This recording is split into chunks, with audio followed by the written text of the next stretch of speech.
Okay, so again, good morning. Mabuhay and blessed be God forever.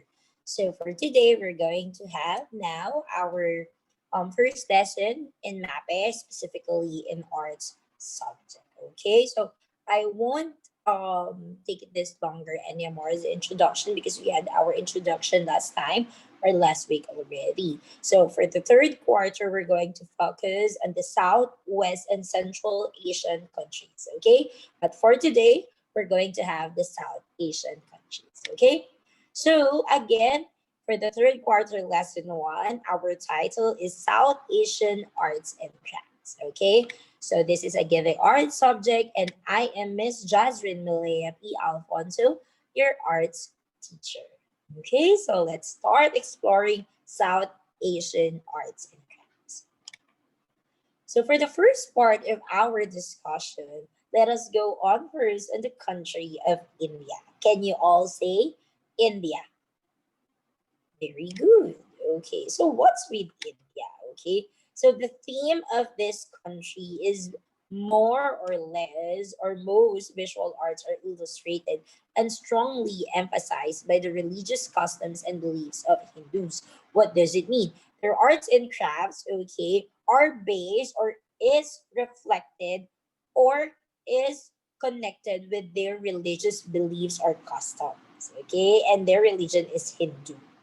Okay, next. It has its own collection of traditional and tribal paintings, stone carving works, semi precious jewelry, leather items, textile art or woven silk, and handicrafts. Just like the other countries from the other parts of the world, they also have their own products. Okay?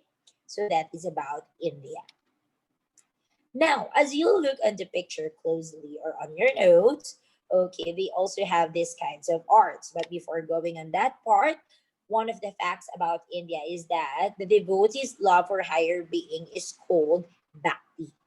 Okay, that is on their religion. Again, can you say bhakti? Okay, very good. And the painting below the picture, or the picture of the painting, is a painting and sculptures of Ahanta. Can you say Ahanta? Okay, so as you can see, there are some okay what do you call this, sculpted images on the painting, or there is a an image of a monk or something that is connected on their religion, which is Hindu on that painting. Okay, so that is the painting and sculpture of Ahanta. Don't forget that. Next, let's go on to the next one. So we have this what they call Gupta period. Can you say Gupta period?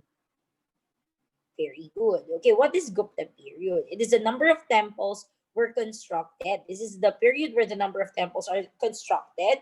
They are portrayed, they portray different themes of Hindu pantheons of gods and goddesses that are aesthetically carved in stone. So in Gupta period, there are numbers of temples being constructed.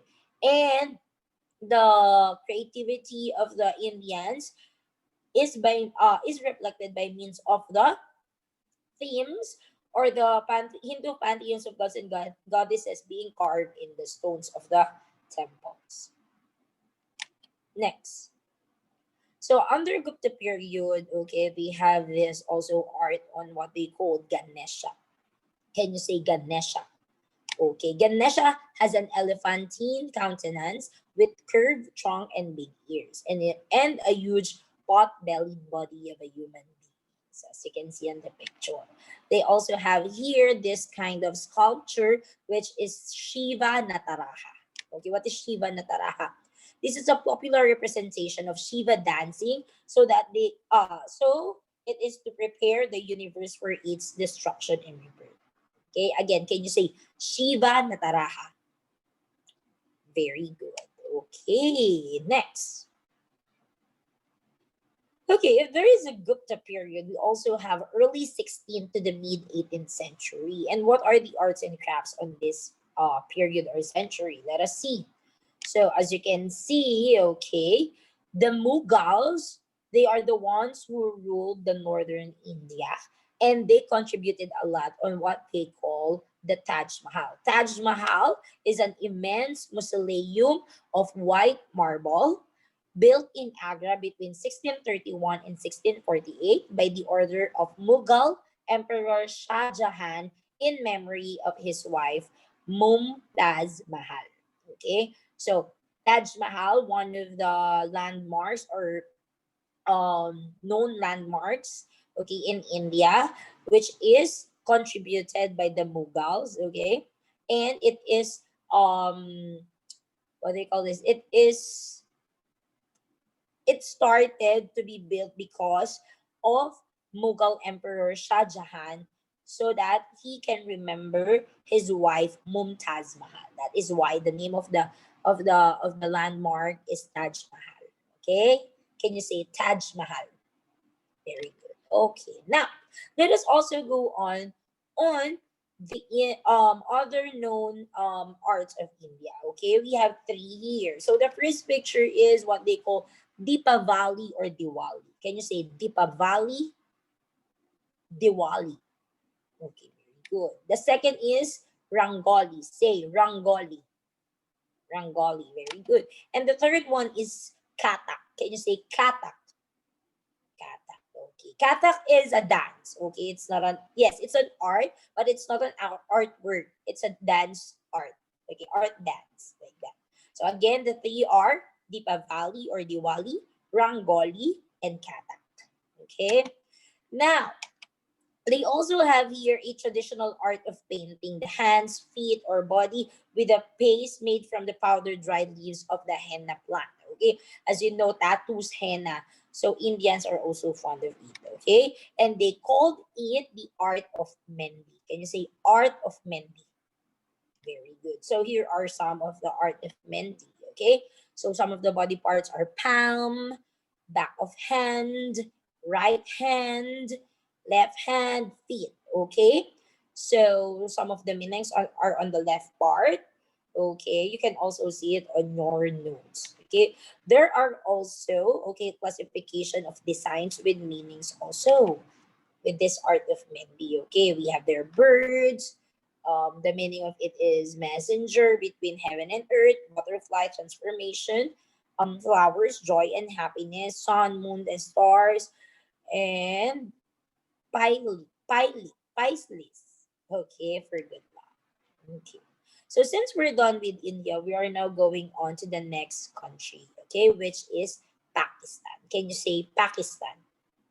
Very good. So what are the arts of Pakistan? Okay, usually in Pakistan, it originates back to more than 5,000 years to the period of the Indus Valley civilization. It emphasized the Islamic region, traditional literature, especially poetry, has been one of the richest forms of arts. Okay, so that is what Pakistan is focusing. Okay, so as you can see here now on the next slide, you can see a truck painted, right? So that is one art of the Pakistanis. They have their Pakistan truck painting. Okay, one of the most indigenous popular art forms in Pakistan. Okay, the next popular art of Pakistan is this picture wherein they call this Zubaydah Agha. Zubaydah Agha is the first Pakistani woman artist to actually have an exhibit of modern painting. Okay. Okay, so some of the other South Asian countries and their arts are here on the following slide. First, the ancient Bengali Mausoleum in Dhaka, Bangladesh, the Masjid Al Iskandar Mosque in Maldives, Pashupatinath Temple in Kathmandu, Nepal, Abukana Buddha, the tallest Buddha in Sri Lanka, and the last one is the traditional carved wooden decoration on a red door in Bhutan. Okay, so those are the other countries, okay, in South Asia that has rich art forms or arts and crafts. Okay, don't forget that. Okay, so do you have questions?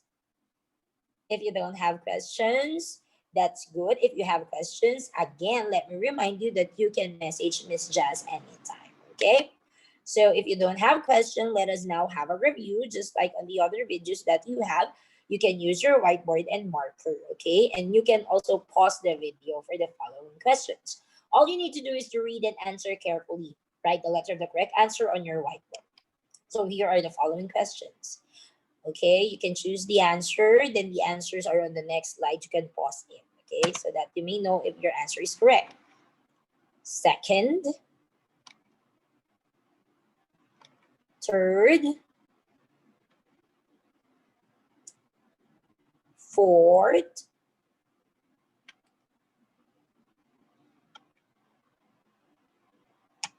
fifth, sixth, okay, seventh, eighth, nine, 10. Okay, so for the last part, you just need to get a paper, any clean paper, choose one of the other South Asian artworks and draw it on your paper. Okay, then if you're done, you need to also answer your module activity time. Okay, please answer review activity number 1, page 63 to 65. Okay, disregard the minutes there. Okay, just answer it on your free time, but do not do it during the deadline already. Okay, and if it is time's up or you're done with it, don't forget to answer also the pages that your teacher or your advisor will remind you to answer. Okay, so I think it's time for me to say goodbye now because we're almost done with our first lesson in arts. So I hope to see you again next meeting, and I hope that you study your lesson. Bye.